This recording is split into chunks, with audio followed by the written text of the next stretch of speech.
All right, we're going to talk about one of the more difficult things to do in the outfield, which is to turn and run to a spot when a ball is hit over your head. You know it's over your head. This is really imperative right now because we're stepping up to bigger fields. There's going to be a lot more room, and there's some kids that are going to really put a charge into the ball, and we got to be able to turn and run, get a good jump, turn and run with our back to the batter, lose the ball for a little bit, and then recover and find the ball and get to a spot. So you're going to see great outfielders in the big leagues, especially.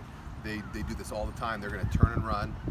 They're going to pick a spot. They're going to pick a spot where they think the ball is going to be, and then they're going to go just beyond that spot and work back in to catch the ball. So when the ball's really driven in the air. So I'm going to demonstrate it. You're not going to be able to hear me talk about it, but I'm going to demonstrate it, and then we'll come back and talk about it. Okay.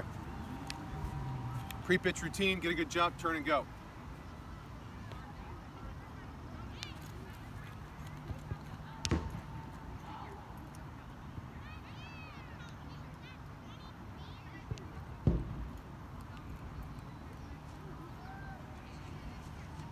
So if you take enough fly balls and you get enough practice, you can turn and run, and you can pick a spot. You know where you're going to go to find the ball, and then you're going to turn back and you're going to look up and find it as you run into that spot.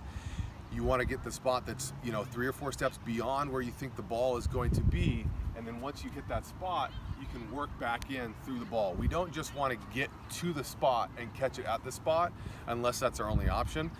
The preference is that you can beat the ball to the spot and then work back in. Say there's a runner on second base, you want to be able to make a throw after you catch it over to third.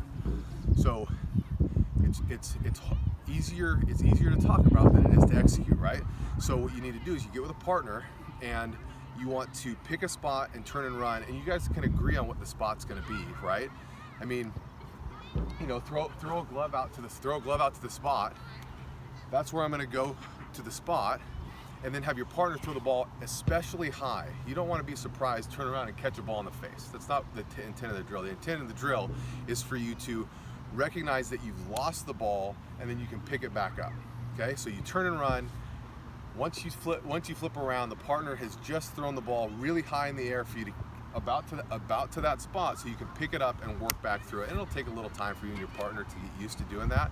But the important parts of this are to throw the ball especially high in the air to try to land on that spot, so that you've got enough time as the outfielder to work back in through it and to really get behind it and work through like we're going to throw somebody out.